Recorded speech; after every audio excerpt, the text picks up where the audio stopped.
política, economía, internacionales, ciencia, cultura, salud, medio ambiente, temas de actualidad, relieves.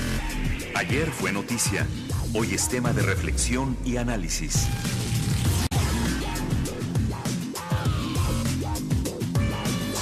Relieves.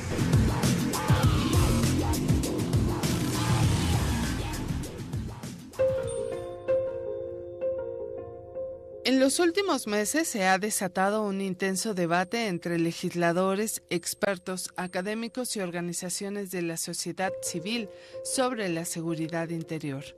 Todo empezó en 2015 cuando el panista Jorge Ramos, entonces presidente de la Comisión de Seguridad Pública en la Cámara de Diputados, presentó una iniciativa en la que proponía agregar una sección sobre seguridad interior a la Ley de Seguridad Nacional. En ese entonces el tema no era coyuntural y la iniciativa pasó desapercibida. Un año después, en 2016, los senadores del PAN, Roberto Gil Suart, y del PRI, César Camacho, presentaron iniciativas en materia de seguridad interior. A esas se sumó en 2017 la del senador perredista Luis Miguel Barbosa. En general, el objetivo de estas iniciativas es darle un marco jurídico a las Fuerzas Armadas para que puedan ejercer facultades en el ámbito de la seguridad pública. La justificación es que el Ejército y la Marina llevan una década actuando sin una normatividad. Organizaciones de la sociedad civil y partidos de oposición han señalado que el proyecto de ley de seguridad interior que se aprobó en la Cámara de Diputados y que ahora se discute en el Senado busca normalizar la labor de las Fuerzas Armadas en la seguridad pública. Esto pese a las recomendaciones internacionales y a las graves violaciones de derechos humanos cometidas por estas en los últimos años. Escuchemos algunas de las posturas en pro y en contra que tomaron los legisladores previo a la aprobación de la Ley de Seguridad Interior en la Cámara de Diputados. No estamos nosotros contra las Fuerzas Armadas, estamos en contra de la irresponsabilidad de diputados. Están planteando aquí violar la Constitución. Repito, esta ley no militariza al país, ya que no limita, ni mucho menos tolera la violación de los derechos humanos y sus garantías. Es totalmente violatoria a los derechos humanos. Es una iniciativa que no tiene que pasar porque lo que buscan es militarizar al país. Bla, bla, bla, bla. Denle, no pasa nada. La realidad es que siempre votan en contra absolutamente todas las iniciativas. Los hechos son que necesitamos aún tener a las Fuerzas Armadas en las calles. Y ante la polémica que ha generado esta iniciativa, el titular del Ejecutivo Federal, Enrique Peña Nieto, hizo un llamado al Senado para que amplíe la discusión del tema. Desde aquí un llamado al propio Senado de la República para que amplíe precisamente los espacios de diálogo, de acercamiento con las distintas organizaciones de la sociedad civil para poder escuchar todas las voces y poder realmente enriquecer lo que eventualmente el Senado esté resolviendo en alcance a esta iniciativa presentada. El reto que tenemos todos, sociedad y gobierno, es hacer compatible la actuación de las Fuerzas Armadas, hoy indispensable en muchas regiones del país, con la necesidad de construir instituciones civiles eficaces y hacerlo en un marco de respeto pleno a los derechos humanos. Mientras, el presidente de la Comisión Nacional de Derechos Humanos, Luis Raúl González Pérez, afirmó que el reto que tenemos todos, sociedad y gobierno, es hacer compatible la actuación de las Fuerzas Armadas con la construcción de instituciones eficaces y en un marco de respeto pleno a los derechos. El fortalecimiento institucional y la certidumbre que se busca para nuestras Fuerzas Armadas, así como la certeza que se pretende en sus relaciones con la sociedad civil, no se logrará con una ley como la que actualmente se debate en materia de seguridad interior, que propicia la falta de claridad, las ambigüedades y la discrecionalidad en la actuación de las autoridades. Como sociedad, no podemos acostumbrarnos o resignarnos ante la violencia. Te invitamos a que te quedes a escuchar este programa de Relieves. El tema de hoy, Ley de Seguridad Interior. Los teléfonos en cabina 4155-1060.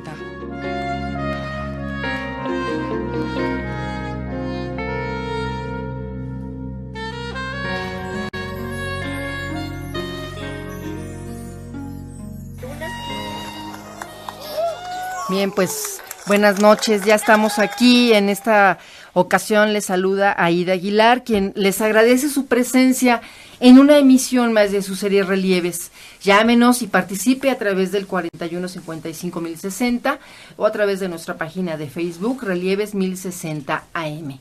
Pues los sexenios de los presidentes Felipe Calderón y Enrique Peña Nieto suman 234.996 homicidios dolosos hasta octubre de 2017, el mes más violento del año que se tenga registrado.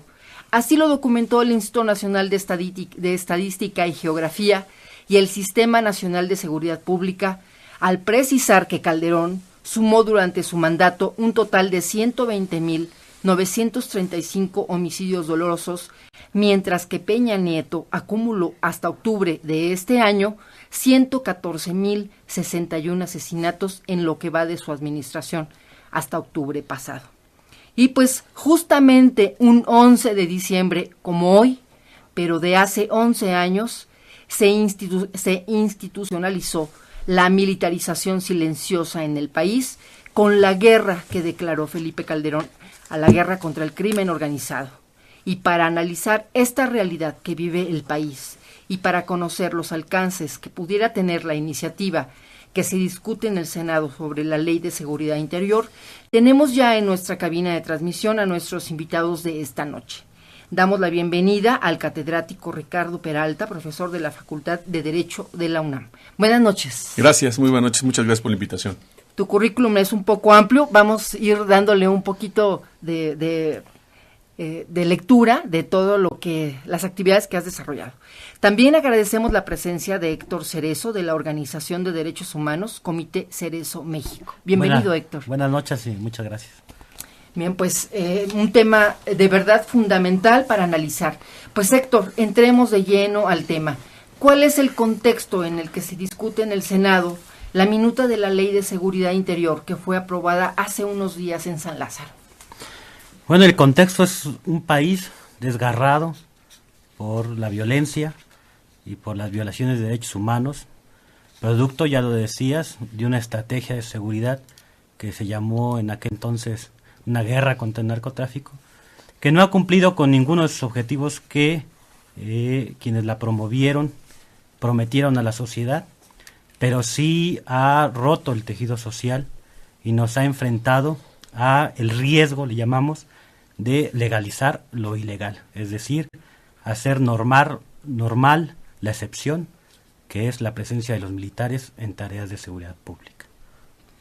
Pues Ricardo, tanto el Ejército como la Marina exigieron un marco legal que les permita continuar con el combate al crimen organizado. ¿Esta iniciativa de Ley de Seguridad Interior es la adecuada? Si lo es, entonces, ¿por qué diversas organizaciones como la ONU y la Comisión Interamericana de Derechos Humanos a nivel mundial advirtieron sobre los riesgos de aprobarla en sus términos? Yo creo que la Ley de Seguridad Interior debe de ser discutida con profundidad.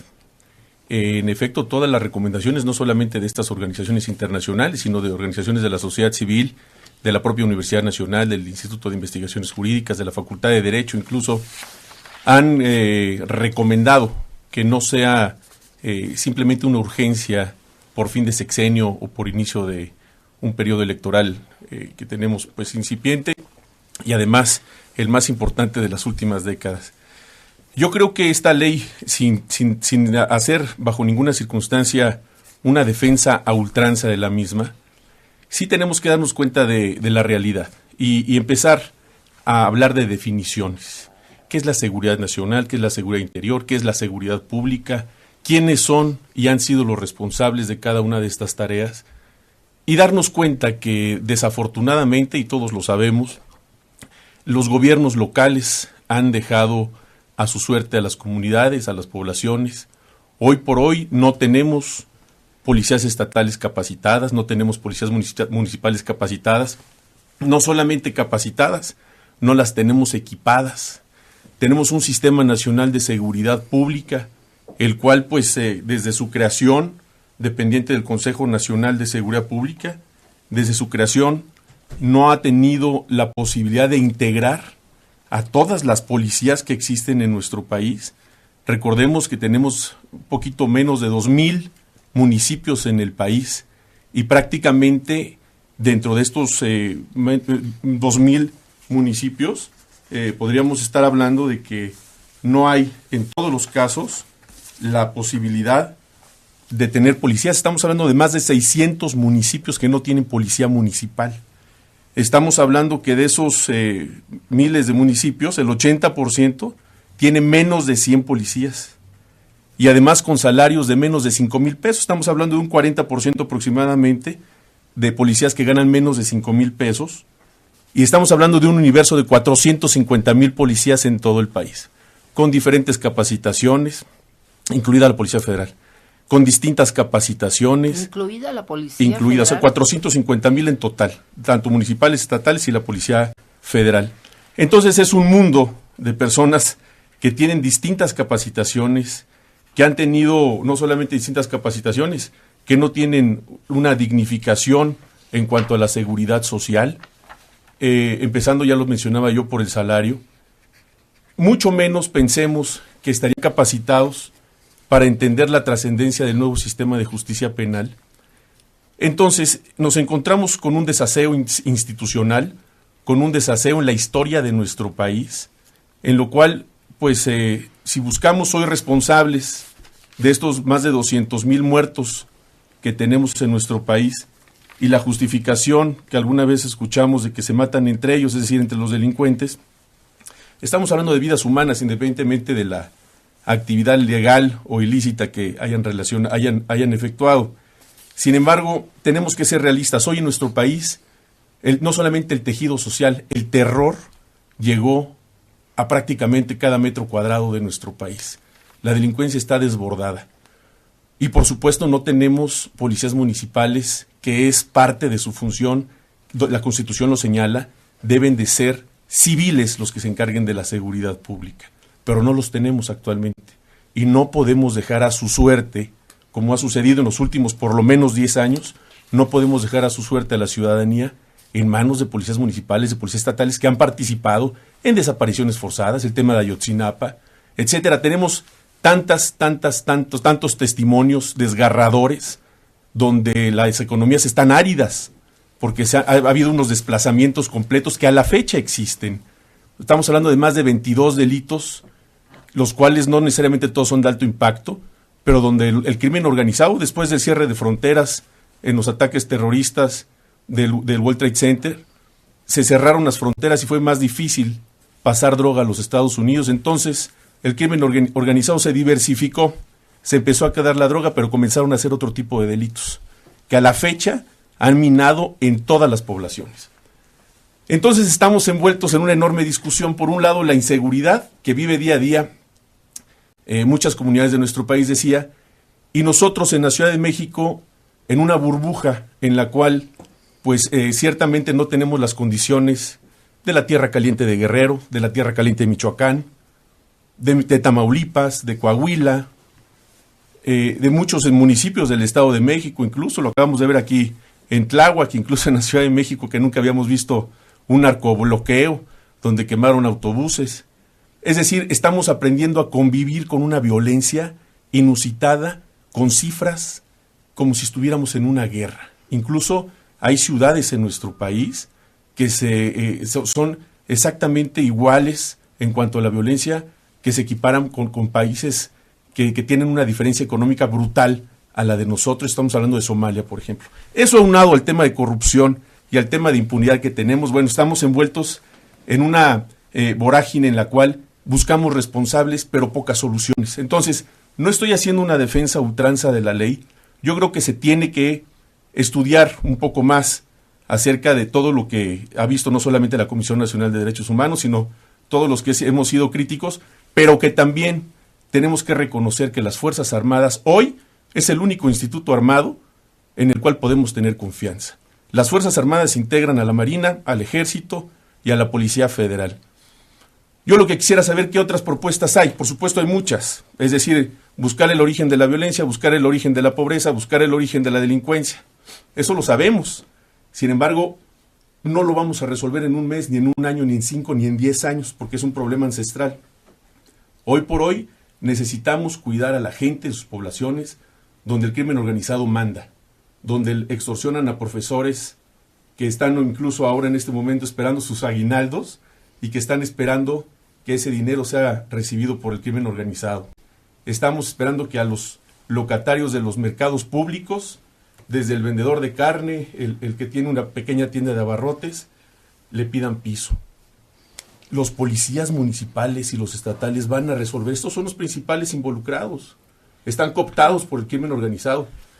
Entonces, en mi opinión, yo creo que esta ley, ahora que ha pasado al Senado de la República, se tiene que definir, decía yo, por conceptos. Uno de ellos es que se ha entendido que van a hacer una actividad de represión contra la protesta pública. Dice muy claramente en sus 34 artículos la ley que cuando ésta se considere no pacífica, pues ¿cuál es lo contrario no pacífica? Pues violenta. ¿En todos los casos va a utilizarse al ejército? Pues no. Eso es lo que vamos a ir analizando No justamente a lo largo del programa. Pero estás hablando de omisiones graves por parte del Estado. No brindar la seguridad que la ciudadanía requiere. Y ese es el punto más álgido de esta discusión, Héctor. Y bueno, esas voces de repudio contra esta iniciativa de ley de seguridad interior crecieron al interior justamente de nuestro país, donde cientos de organizaciones intentaron sin éxito un diálogo parlamentario, pero fue un diálogo de sordos finalmente. Hasta el momento ni una coma ha cambiado de la iniciativa que presentó el PRI en San Lázaro y el PAN en el Senado. Ustedes, como esta organización abocada a la defensa de los derechos humanos, ¿qué es lo que plantean? ¿Qué es lo que vislumbran? Bueno, nosotros consideramos que no solamente esta ley de seguridad interior es anticonstitucional, también es profundamente antidemocrática al otorgar más poderes a la presidencia, es decir, que el presidente pueda destinar acciones de seguridad sin la consulta o la aprobación del Congreso de la República. Eso va en contra de todas las recomendaciones internacionales en materia de derechos humanos, sino también lo que vemos muy grave es que son precisamente estos mismos gobiernos que nos han llevado a esta realidad los que quieren brindarnos una falsa salida a un problema que ellos generaron. El crimen organizado no se puede explicar sin la colusión de las autoridades, sin la participación del Estado. Y ese es algo que documentalmente hemos demostrado, que a mayor presencia de militares y marina es mayor las violaciones a derechos humanos. Eso está demostrado. Y también está demostrado que el narcotráfico, los Zetas, por ejemplo, surgieron con fuerzas especiales del ejército mexicano. O sea, no es cierto que estemos hablando que el problema de la seguridad de México sea solamente por malos policías municipales y estatales, ¿no? Hay un problema estructural en México que prioriza la seguridad y la represión en contra del movimiento social que resolver los problemas que originan, porque es como querer apagar el fuego con más gasolina. Y lo más peligroso que tenemos en esta situación es que el proceso de militarización que hemos venido viviendo aceleradamente desde el año 2006 también viene trayendo otros fenómenos como la paramilitarización y los escuadrones de la muerte. Y para eso está Ciudad Juárez, Chihuahua, para eso está Michoacán, muchos estados en donde cada vez que hay un proceso de militarización viene otro proceso de paramilitarización. Y Guerrero es un ejemplo porque Guerrero es un estado militarizado desde los 70s, ¿no? Exacto. Y también las mismas recomendaciones del GI nos dicen que no solamente participó Policía Municipal y Estatal, participó la Policía Federal y participó el Ejército Mexicano en la desaparición de los 43 normalistas. Entonces, la preocupación es que tampoco esta ley nos garantiza el derecho a la verdad. Lo que ellos dicen es, vamos a hacer acciones las Fuerzas Armadas, y no vamos a poder nosotros como ciudadanos acceder a lo que hicieron y cómo lo hicieron. ¿Por qué? Porque ya lo etiquetaron como elementos de seguridad nacional. Tampoco va a haber una rendición de cuentas, y esto lo que está ocasionando es impunidad. De las 13,000 quejas en contra del ejército que hay por violaciones a derechos humanos, el 98% están en la impunidad. Entonces, estamos viendo que si a un ejército le damos impunidad, le estamos haciendo un daño profundo al ejército. ¿Por qué? Porque la credibilidad que tiene se la vamos a destruir, como se las destruyeron a la policía municipal, a la policía estatal. Después del ejército, ¿qué más podría salvarnos de esta realidad? Ya no hay más allá. Y ¿quién más? Los analistas dicen, es fácil sacar a los militares a la calle, regresarlos a sus cuarteles es lo más difícil. Y más si le estamos dando poder sobre la autoridad civil, se convierten también en un poder político.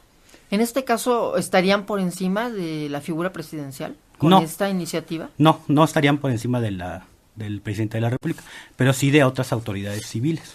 Y el problema es lo que se mencionaba, es que hay un uso discrecional. El definir qué es violento o no violento, pues en la marcha del 2 de octubre, si jóvenes rompen vidrios, ¿quién va a definir si eso es una marcha pacífica o violenta? Sí, van a decir que es violenta y obviamente Cuando va a entrar el ejército. Demostrado que muchos de los actos de protesta social hay infiltrados del mismo ejército y de la misma policía que generan violencia. ¿Para qué? Para justificar acciones de fuerza. Entonces, no es un problema de confiar o no confiar en las autoridades, es un problema de que debe que haber rendición de cuentas, debe que haber transparencia, y lo más preocupante es que solamente ahorita están tentados a abrir el debate, a discutir, tras la condena nacional e internacional por esta ley. O sea, ellos realmente, desde su lógica, no les importa lo que está opinando la sociedad, ¿no? Y esto ha sido un continuum desde hace más de 11 años. Sí, pues verdaderamente es un tema muy delicado el que estamos abordando esta noche. Incluso, bueno, ahorita en el Senado continúa la discusión. Hoy se reunieron varios académicos, estuvieron ahí en un diálogo, las organizaciones sociales intentaron hacerlo y se quejaron justamente de que había sido un diálogo de sordos. Pero bueno, por ejemplo, tú, Ricardo, que eres especialista, porque fuiste exdirector de Asuntos Internos de la PGR, conoces como de fondo los temas policíacos de este país, ¿no? No sé, tu experiencia en lo que es el ámbito policíaco de la Procuración de Justicia. Ahí tu experiencia en este ámbito te permite, yo creo que, dar un análisis más allá de lo que pues vislumbra la opinión pública, ¿no? Desde este punto de vista, ¿qué es lo que tú propones o qué crees que pudiera ser modificable en esta iniciativa? Yo pienso que hay que hacer una enorme alianza. La toma de decisiones para legitimarlas desde el Estado mexicano se tiene que ciudadanizar. Sin embargo, hablando de seguridad nacional, tenemos en nuestro país un problema de seguridad nacional donde por supuesto está en riesgo, es una amenaza, un riesgo, la gobernabilidad, la democracia de nuestro país, en virtud del crimen organizado. Tenemos un problema de seguridad nacional. Tenemos también un problema de seguridad interior, que es precisamente la seguridad interior, que es el mantenimiento de esta unidad nacional y la cohesión social, también por el crimen organizado. Estas dos actividades primordialmente la seguridad nacional, es una actividad preponderantemente del Ejército Nacional. Sin embargo, la seguridad interior, que también viene muy ligada con la seguridad pública, son funciones, insisto, de los civiles. El presidente de la República, en el artículo 89 constitucional, sí tiene facultades para hacer todo tipo de operaciones con las Fuerzas Armadas, sí está facultado para ello, no es inconstitucional la ley en su totalidad. Quizá para temas de transparencia, como se contempla para otros efectos de la gobernanza y del Estado de Derecho mexicano, aplicarían, pero para temas de seguridad nacional, precisamente porque son de seguridad nacional, y así están contemplados incluso en la legislación federal en materia de transparencia, son temas de carácter reservado. Imagínense ustedes que se tuviera que evidenciar públicamente un operativo antes y después, donde se llevara a cabo la detención de peligrosos delincuentes, que tienen no solamente poder económico, influencia en las poblaciones, donde han estado arraigados por décadas. Eso no es un tema nuevo. El ejército mexicano, la Marina, han estado en nuestro país militarizando todas las zonas del país, no solamente desde los 70s, desde antes, cuando hubo la persecución de Lucio Cabañas, etcétera. Siempre ha participado el ejército. ¿Por qué no lo han hecho las policías municipales y las estatales? Porque era un tema de seguridad nacional. Y ahí es donde tiene que participar el ejército. No las policías municipales, no las policías estatales. ¿Qué fue lo que ocurrió? Que el dinero que se debería de disponer a través del Sistema Nacional de Seguridad Pública para unificar los criterios con todas las policías habidas y por haber en nuestro país, se dejó de hacer. Los gobernadores en turno no ocuparon ese dinero para profesionalizar a las policías y darles certeza jurídica. Y se empezó a utilizar al ejército en virtud precisamente de ese vacío de poder que existía con estas policías. Pero el recurso lo tienen y no lo utilizan para ese fin. Es correcto. Por eso insistía hoy que estamos en una vorágine, estamos envueltos en un laberinto, en un serio problema en el cual no se utilizó el dinero, no se capacitaron a las policías, no se tienen policías confiables en los estados de la República y no podemos dejar a la gente afuera. No podemos dejarle a la gente, como hoy está sucediendo, en este momento están siendo personas secuestradas, en este momento están siendo personas extorsionadas, en este momento hay personas que no pueden salir de su domicilio o tienen que pagar una renta por tener su domicilio, por vivir en su domicilio. Pero ¿cómo saber que no es el ejército? Apenas salió a la luz pública un caso de que fue el ejército el que secuestró a un empresario. Sí, fueron marinos. No solamente se da en casos de los marinos, del ejército, obviamente de las policías municipales, estatales, ha habido casos de policías federales también, y en todos los casos son personas que han sido puestas a disposición de la autoridad. Por ejemplo, en la propia Ley de Seguridad Interior, por primera vez, dentro del capítulo de las responsabilidades, se señala que tendrán que apegarse al 109 y el 113 constitucional, y por primera vez en la historia se hace mención del Sistema Nacional Anticorrupción. Es decir, para que nuestra policía pudiera funcionar correctamente, cruza también varios sistemas, el Sistema Nacional de Transparencia, de Fiscalización, ahora este cruce con el Sistema Nacional Anticorrupción, el Sistema de Justicia Penal Adversarial, el nuevo Sistema de Justicia Penal Adversarial. Es decir, la capacitación que se tendría que dar hoy a los policías no solamente es operativa, sino en el conocimiento de las leyes. No lo tenemos. Yo sé y me consta que al Ejército y a la Marina y por supuesto a la Policía Federal, de hace tiempo, del 2008 a la fecha, se les ha venido capacitando en esas materias. Claro que van a seguir habiendo abusos, claro que van a seguir habiendo irregularidades, porque este es un tema también que hemos venido cargando la sociedad mexicana, porque no ha existido tampoco la fortaleza del Estado para capacitarlos plenamente a todos. Sin embargo, no tenemos policías municipales confiables. Recordemos algo, tenemos municipios en nuestro país de 2 millones de habitantes, estamos hablando de Iztapalapa, por ejemplo, y tenemos municipios en Oaxaca de México, ¿no? de 150 personas. En Oaxaca hay 500 municipios. En el Estado de México hay 125 municipios. Tenemos una diversidad de Méxicos y una diversidad de realidades donde la violencia también es diferente. ¿Qué es lo que yo creo? Que el Ejército Mexicano, y además sería una deshonra para el propio Instituto Armado, no podría ser utilizado, como dice Héctor, cada vez que hay una manifestación entre el Ejército. Para eso sí hay seguridad pública, que efectivamente en las marchas, y lo hemos visto, no solamente en la marcha del 2 de octubre, sino cada vez que se conmemora un año más de Ayotzinapa, también hemos visto la participación de las policías locales reprimiendo. Vaya, eso es innegable, nadie lo podría negar. Sin embargo, el hecho de que el Ejército Mexicano se pudiera utilizar para reprimir a la población no lo menciona en la ley como tal, y vuelvo a insistir, no vengo yo a defender a ultranza a esta ley, por el contrario, vengo a hacer y hemos hecho un análisis muy exhaustivo acerca de esta ley. Creemos que puede ser perfectible como toda legislación, creemos que integrando a la ciudadanía para fortalecer a la institución armada, porque tenemos pocas instituciones las cuales tienen credibilidad y confianza entre la ciudadanía. Entre ellas son las Fuerzas Armadas. No los podemos poner en riesgo. Una forma de ponerlos en riesgo, en efecto, es llevarlos hacia las calles como han estado, hace no 10 años, hace 20, 30 años en las calles, sin que tengan un marco jurídico, porque tendríamos hoy por hoy los mexicanos una certeza de hasta dónde pueden llegar. Hoy no tenemos esa certeza, no existe la legislación. Ese es el gran tema hoy están que se fuera está de ley. discutiendo en el Senado. Así es, justamente. hoy están fuera de ley, hoy no tienen ningún marco jurídico. Con la Ley de Seguridad Interior no se garantiza que se va a acabar la inseguridad en el país, eso es una realidad. Sí. Ni se va a acabar la impunidad. Así es. Es un dique más para tratar de abatir el serio problema que tenemos en nuestro país, que está resquebrajando a todo el tejido social. Empezaron a llegar las llamadas de nuestros radioescuchas. Héctor, mira, está la pregunta de Héctor Mondragón.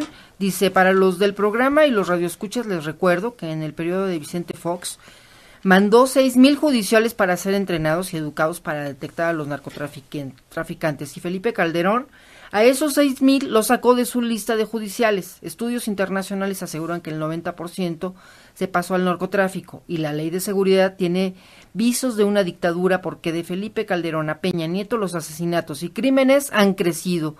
Aún estando el ejército en las calles y no puede estar los militares por encima del poder judicial, de los gobernadores y de los presidentes municipales. Bueno, lo que pasa es que efectivamente hay que dar elementos históricos. Recordar que la Policía Federal Preventiva, cuando surgió en el 99-2000, surgió y nació con la incorporación de 10,000 miembros de las Fuerzas Armadas. O sea, la Policía Federal ha iniciado militarizada. Y una de sus primeras acciones de la Policía Federal Preventiva fue retomar las instalaciones universitarias en la huelga del 99-2000. Cosa que prometieron que nunca iba a ser utilizada esa policía militarizada para reprimir la protesta social. Por eso nosotros decimos que, al menos lo que sí nos da certeza esta ley, es que el presidente va a poder mantener a los militares el tiempo que lo considere necesario, ¿no? Y sin pedirle permiso al Congreso. Esa es la certeza que nos da esta ley. Y en un país en donde 11 gobernadores de la República están siendo investigados o fueron investigados por corrupción o por narcotráfico. 17, imagínate. Estamos enfrentando que es un problema que tiene que ver con el gobierno federal, los gobiernos estatales y los gobiernos municipales. Y nada más un dato también, recordar que hace 3 semanas el Estado mexicano fue juzgado por la Corte Interamericana por la tortura sexual hacia las compañeras de Atenco. El mismo día que Peña Nieto presumía la Ley General contra la Desaparición Forzada y Desaparición a manos de particulares, ese mismo día estaba siendo juzgado el Estado mexicano cuando él fue gobernador del Estado de México por la tortura sexual en Atenco. Entonces, no podemos confiar en que estas autoridades, estos gobiernos que nos han metido en esta dinámica y efectivamente de terror, estamos de acuerdo, y no solamente terror de la delincuencia, que la han cobijado, la han fomentado, sino el terrorismo de Estado, que es cuando precisamente el Estado utiliza los recursos ilegales para combatir ya sea el movimiento social o ya sea el narcotráfico, porque ningún ser humano merece ser ejecutado de manera extrajudicial, ningún ser humano merece ser desaparecido de manera forzada, o torturado, ¿no? O encarcelado injustamente, ¿no? Tan simple. Entonces, ¿no? Y para eso nos sirven un poco los datos, la documentación. Hemos documentado en el último año y medio de esta administración, 55 personas defensoras de derechos humanos han sido ejecutados de manera extrajudicial. ¿Qué quiere decir? Ejecutados por miembros del Estado mexicano. Ejército, Policía Estatal, Policía Municipal. Y esto es 3 veces más que el año antepasado. Entonces los datos nos dicen que efectivamente se está vulnerando cada día más los derechos humanos y se están acallando esas voces de la sociedad civil que están diciendo que esta ruta de mayor militarización, de militarizar la fuerza pública, de mayores cárceles y mayores regímenes de castigo, no es la solución ni a mediano plazo ni a largo plazo. Por eso esta ley de seguridad interior ha reunido, o creo que es la ley que más oposición ha reunido en todo el país, desde los mismos órganos del Estado mexicano, ya no digamos la sociedad civil o las organizaciones de derechos humanos que siempre están criticando estos temas, sino es muy peligroso porque estados que normalizan la violencia y la violencia de Estado están dando un paso hacia estados autoritarios, estados militarizados, y nada más recordar que las dictaduras militares en Latinoamérica fueron legales. Tenían un marco legal. Todos los regímenes autoritarios legalmente mataban a su propio pueblo. Y lo que nosotros estamos diciendo es, no podemos confiar en las autoridades que nos han sumido en esta triste realidad, en el que les dejemos a su discreción cuándo sí van a actuar las Fuerzas Armadas y cuándo no. Y ejemplo de ello, por ejemplo, es Tlatlaya y Tanhuaco, ¿no? Donde sí ellos alegan que por seguridad nacional no debemos saber que ejecutaron de manera extrajudicialmente a esas personas, cuando ya también se demostró que lo hicieron. O por seguridad nacional no nos quieren decir que la Marina es la Fuerza Armada en el mundo que mayor ejecuciones realiza, porque no realiza detenciones, ejecuta. ¿Por qué? Porque también las Fuerzas Armadas no están preparadas ni están capacitadas para la seguridad pública. Porque no es su labor. Ellos pelean contra un enemigo.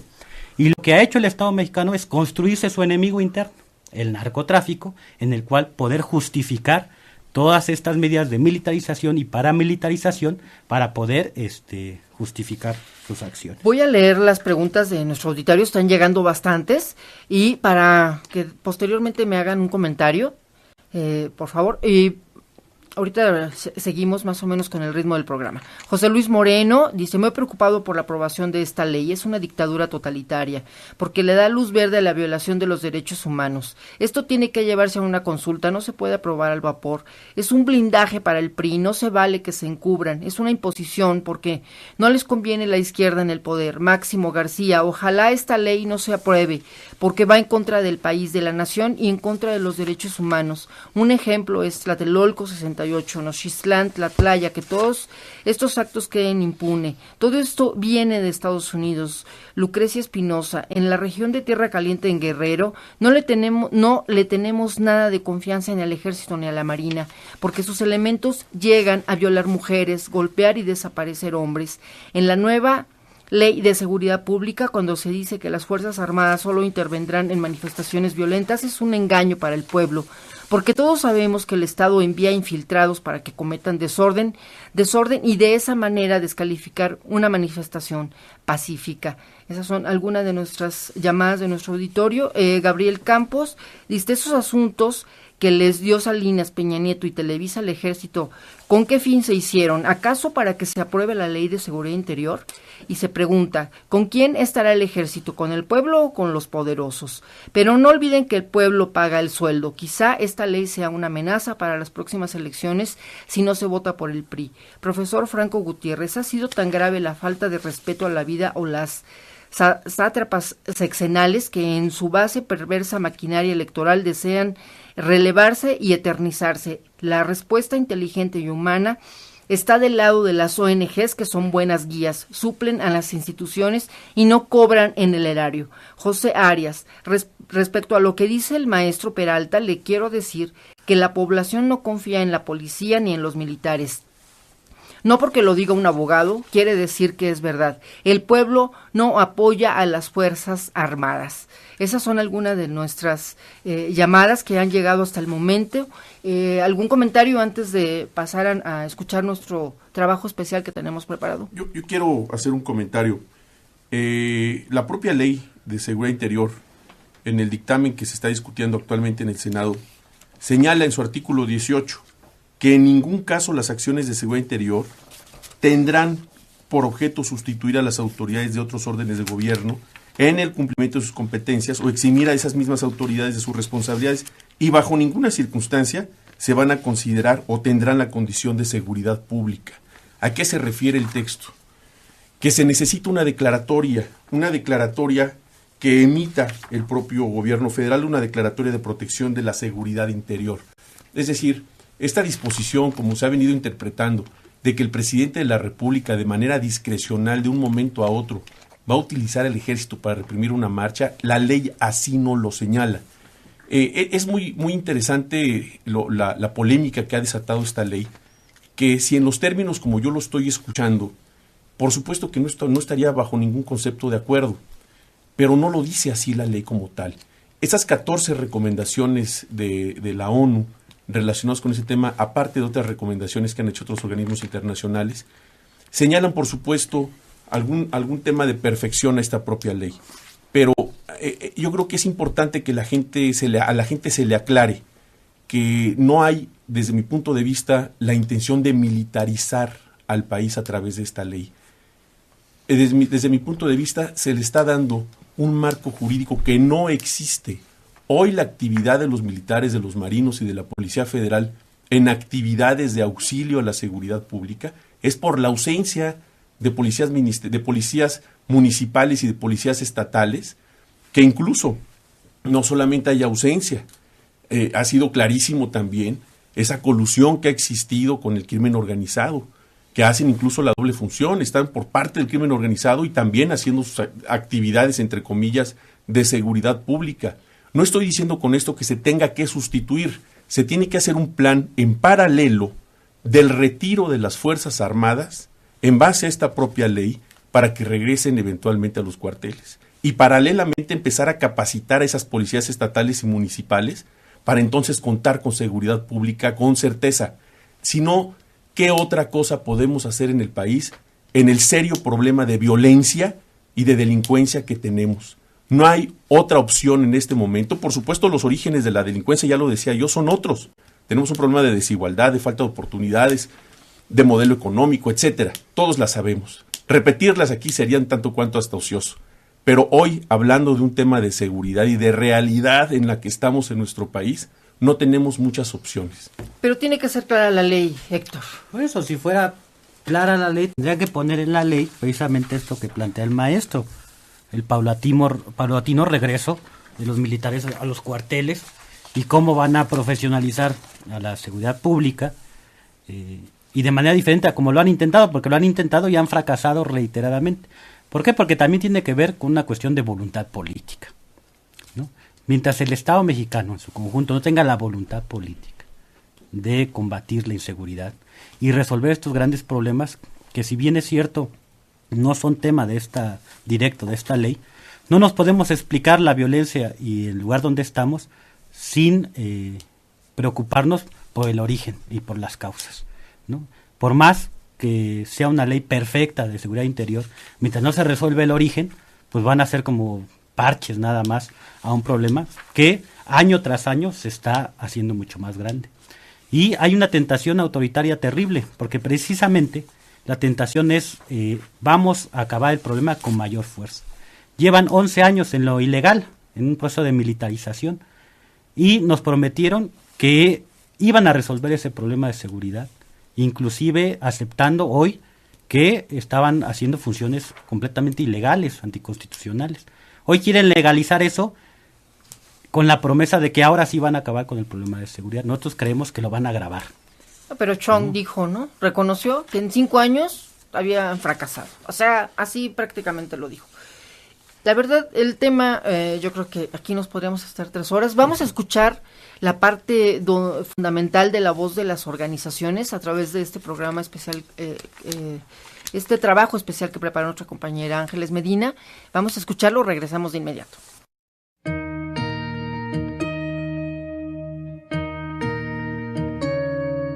La Ley de Seguridad Interior, aprobada en la Cámara de Diputados el pasado 30 de noviembre, ha generado reacciones negativas a nivel nacional e internacional.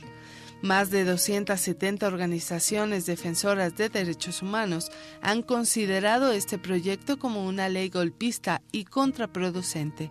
El Alto Comisionado de Naciones Unidas ha pedido al gobierno mexicano frenar esta legislación por considerar que la ley no solo agudiza el problema de la violencia y la impunidad, sino que también es contraria a la defensa de los derechos humanos. Esta ley está compuesta por 34 artículos que establecen de forma general en qué situaciones intervendrán las fuerzas federales y armadas en un municipio o entidad. En todos los casos, la decisión sería facultad del presidente de la República sin necesidad de aprobación del Congreso. Además, la ley incluye la clasificación de la información reservada en estas acciones, la posibilidad de realizar acciones de espionaje y de efectuar detenciones, así como la condición de que las marchas sean pacíficas para que no se les considere una amenaza. Lo más grave es que con esta ley de seguridad interior se insiste en una receta que ha fracasado a todas luces: la participación de las Fuerzas Armadas en labores de seguridad pública. Alejandro Madrazo, doctor en Derecho y profesor e investigador del Centro de Investigación y Docencia Económicas, destaca que la participación de las Fuerzas Armadas en labores policíacas no solo han incrementado las violaciones a derechos humanos, sino también el índice de letalidad, es decir, el número de muertos en enfrentamientos, dado que son soldados y marinos entrenados para matar, no para detener ni investigar. Llevamos 10 años, 11 años ya, de haber militarizado partes importantes de la seguridad pública e inclusive de la Procuración de Justicia. Esos riesgos son los que nosotros vemos muy claramente registrados en las instancias oficiales, como las violaciones de derechos humanos, la masificación de la tortura. Entonces, el incremento de la tortura, las violaciones de derechos humanos, las ejecuciones extrajudiciales, todas esas se explican porque el ejército no es un cuerpo entrenado para hacer patrullaje civil o para trabajar en labores de seguridad pública, sino para enfrentar a un enemigo en una guerra.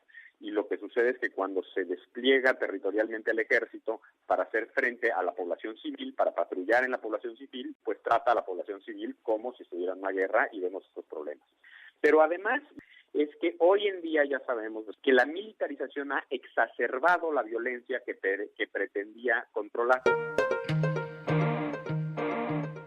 No hay que olvidar que en este sexenio las ejecuciones extrajudiciales han provocado escándalos internacionales, como el caso Tlatlaya en el Estado de México, donde se presume que 15 de los 22 muertos fueron ejecutados por las fuerzas federales, o el de Nochistlán, Oaxaca, donde elementos de la llamada Gendarmería Nacional son sospechosos de disparar a la población civil desarmada. Es por esto que ante la posibilidad de que se concrete en el Senado la aprobación final de la Ley de Seguridad Interior, Alejandro Madrazo señala cuáles son las alternativas que tendría la ciudadanía para impugnarla. Lo que tendría que ocurrir es un despliegue de todas las herramientas para llevar esta ley a la Suprema Corte de Justicia. Y existen 3 vías principales. Una es la acción de inconstitucionalidad, y esa la puede presentar una minoría legislativa, y parece ser que existe una minoría suficientemente grande para presentar esa acción directamente ante la Corte. La otra es una acción de inconstitucionalidad presentada por la Comisión Nacional de Derechos Humanos, y todas las señales que la Comisión ha dado es que está perfectamente consciente de la inconstitucionalidad de esta ley y que está dispuesta a presentar la acción de inconstitucionalidad. Pero no solo la oposición y no solo la Comisión puede presentar recursos, también puede hacerlo cualquier gobernador o cualquier presidente municipal, porque esta ley vulnera y destruye por completo el federalismo. Y el último recurso que tenemos es el amparo. Todos los ciudadanos tenemos la posibilidad de ampararnos ante leyes inconstitucionales. El amparo es costoso, es latoso, es lento, tiene efectos muy limitados, pero ahí está. Si masivamente los mexicanos nos amparamos en contra de esta ley que destruye por completo el sistema constitucional, por lo menos estamos mandando la señal de que hay un rechazo hacia esta ley. Te invitamos a que sigas escuchando este programa de Relieves. El tema de hoy, la Ley de Seguridad Interior. Los teléfonos en cabina 4155-1060.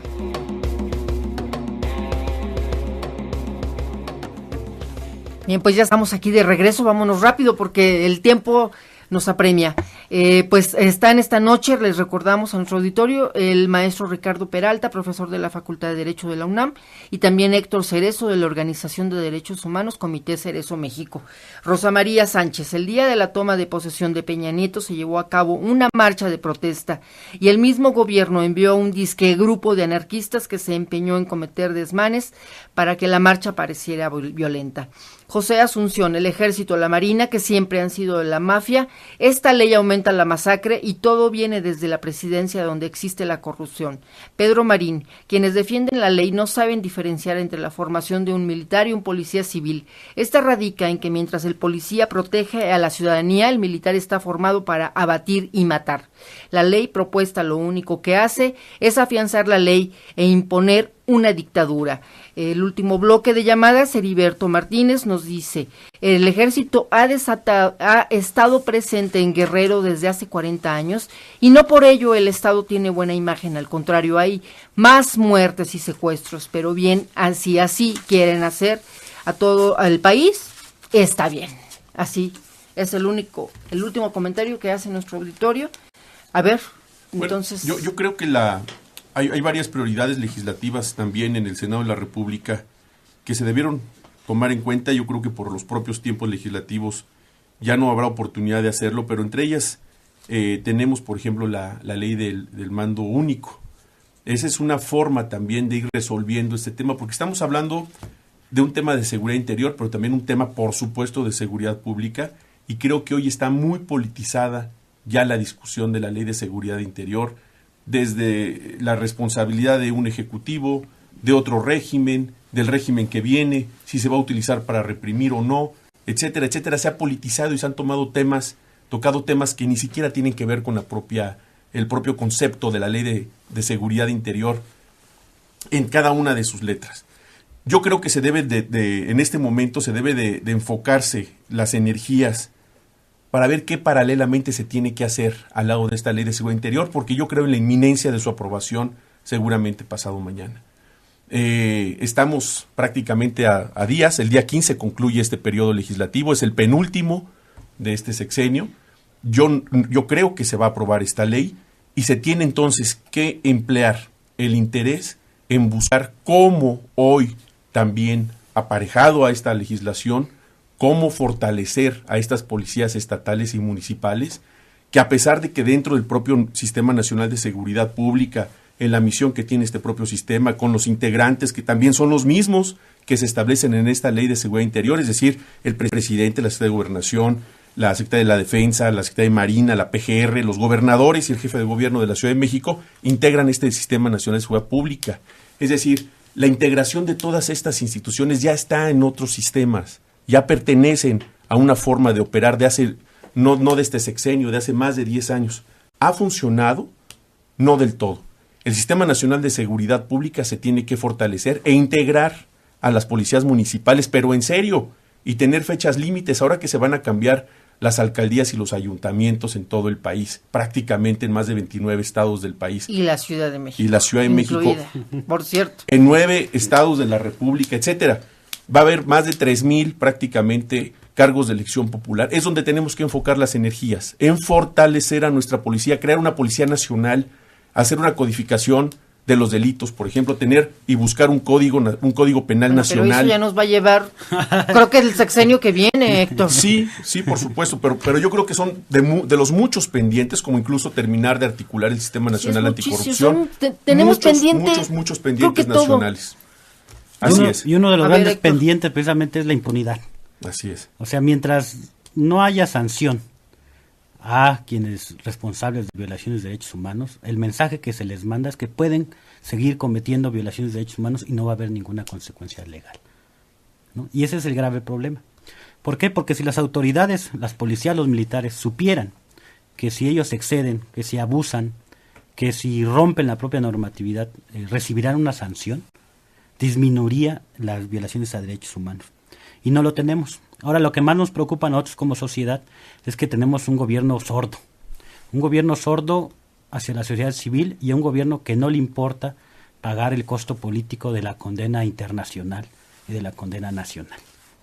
Digamos, ellos van a aprobar su ley en contra de las recomendaciones internacionales, en contra de los organismos nacionales de derechos humanos, y quien ha estado politizando esta ley pues ha sido el propio gobierno federal. Son los primeros que han politizado al escoger en diciembre aprobar la ley, ¿no? Al último, cuando se desmoviliza la sociedad, así, ¿no? Cuando está el fútbol, cuando están en otras preocupaciones, y luego también antes de las elecciones, ¿no? Federales, las elecciones presidenciales. Entonces, pero yo creo que ahí no hay que contribuir precisamente a esa politización. Yo creo, y perdón interrupción, sí, Héctor, yo creo que dando argumentos jurídicos sobre todo, por supuesto que el tema social es importantísimo, pero aquí tenemos que cuidar la institución. Vuelvo a insistir, de las pocas instituciones que tenemos en nuestro país, y lo vimos en el pasado 19 de septiembre, donde se vio esa fortaleza de la institución, que no solamente sirve para el ataque letal, sino se vio la solidaridad de la institución al momento de apoyar a tantos miles de personas que resultaron agraviados en los sismos del 7 y 19 de septiembre, hay que reconocer también que tenemos Fuerzas Armadas e integrantes de las Fuerzas Armadas valiosos. No podemos hacer un ataque institucional por consigna, todo el ejército, todos los integrantes, no es así. Yo creo que habrá que ser también un tanto cuanto responsables de lo que decimos.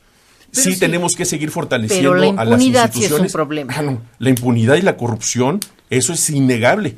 Y no solamente impacta a las fuerzas federales, ya lo mencionaba yo, a las policías municipales, estatales y también los particulares. Todos somos parte de esta solución, pero no debemos de seguir politizando, al contrario, aportar lo que sea necesario para ver cómo vamos a reconstruir ese tejido social y cómo vamos a fortalecer a las instituciones policíacas que hoy prácticamente son nulas, hablando desde el punto de vista local. Yo quiero que nos digan en este momento, incluso al auditorio lo invitaría, a que nos digan cuántas policías municipales pueden gozar de esa seguridad o de esa certidumbre o de esa confianza, o estatales.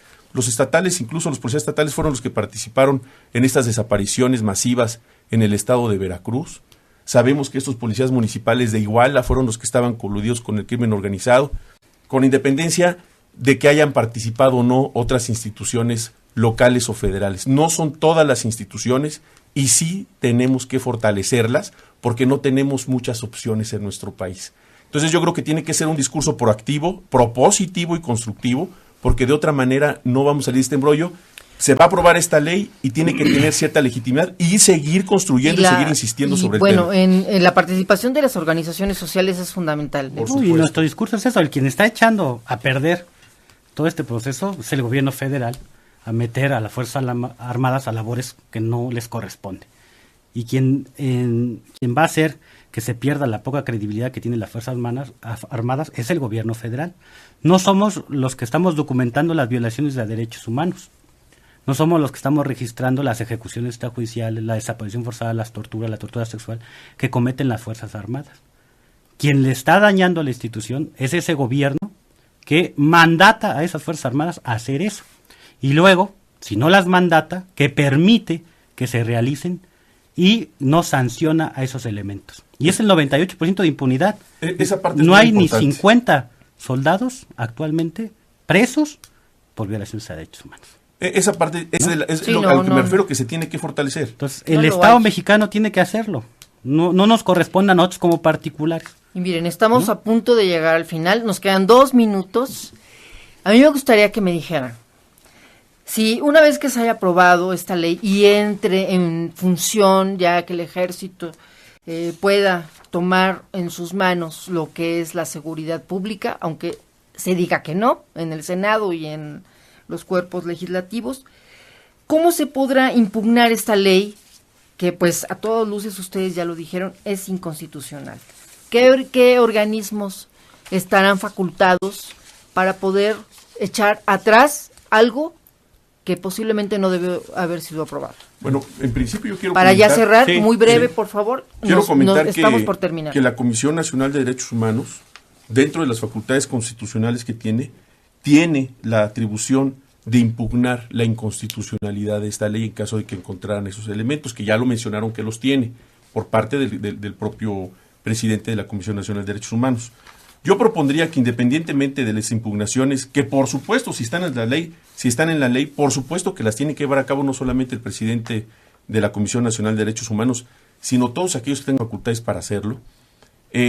También se podría emitir, dentro de los propios transitorios de esta propuesta, una vacatio legis, que nos dé la posibilidad de ir armando las estructuras necesarias, legales, me refiero, legislativas, para ir fortaleciendo a las policías municipales, estatales, o incluso señalar en esos transitorios que paralelamente se tiene que crear una política pública para fortalecer estas policías, que no se ha hecho este trabajo en más de 10 años. Héctor. Nosotros, como organizaciones de la sociedad civil, lo que apelamos es, ante la cerrazón del gobierno y ante la poca credibilidad que también tiene la Comisión Nacional de Derechos Humanos, hagamos uso y ejercicio de nuestro derecho a la protesta social. Claro. Tenemos que movilizarnos para movilizar a otras instituciones.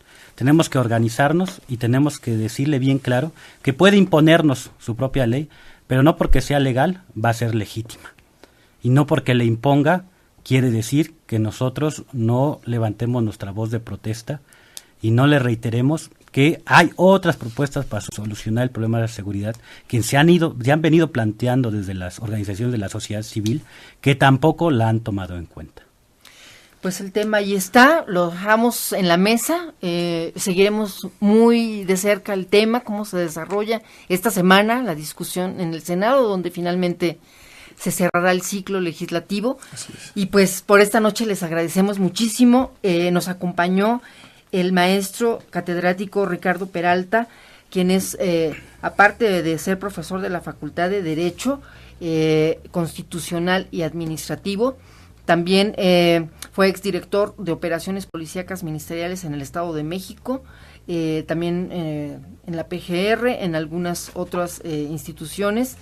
Y pues la verdad, muchísimas gracias por tus comentarios, Ricardo, y agradecemos de igual manera a Héctor Cerezo de la Organización de Derechos Humanos, Comité Cerezo México, que también ustedes han estado trabajando muy fuerte para todo lo que es la defensa de los derechos humanos. Sí, ya 17 años trabajando. Muy bien, Héctor. Pues les agradecemos a ambos que nos hayan acompañado para discutir este tema fundamental. Muchas gracias, el agradecido soy yo, y decir que a lo mejor estar apoyando la legislación no es popular, no crea simpatías, pero hay que ser objetivos y realistas en lo que está sucediendo en nuestro país también, la gente que está siendo violentada por la delincuencia organizada. Gracias, Ricardo. No, al contrario, también muchas gracias por la invitación, y nada más invitar a la sociedad a que nos movilicemos, nos organicemos, porque no solamente es frenar estas leyes que institucionalizan el terror, sino también hay que revertirlas y tomar en nuestras manos también la responsabilidad de cambiar a un país que se está yendo al precipicio. Muy bien, muchas gracias.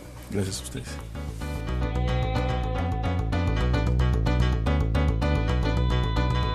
Pues bien, en la producción, Lénica Ávila, en la musicalización y reportaje, Ángeles Medina, en la atención telefónica y asistencia, Gabriela Pérez, en los controles técnicos y en la edición digital, Raúl Núñez, en el guión y conducción se despide Aida Aguilar. Buenas noches.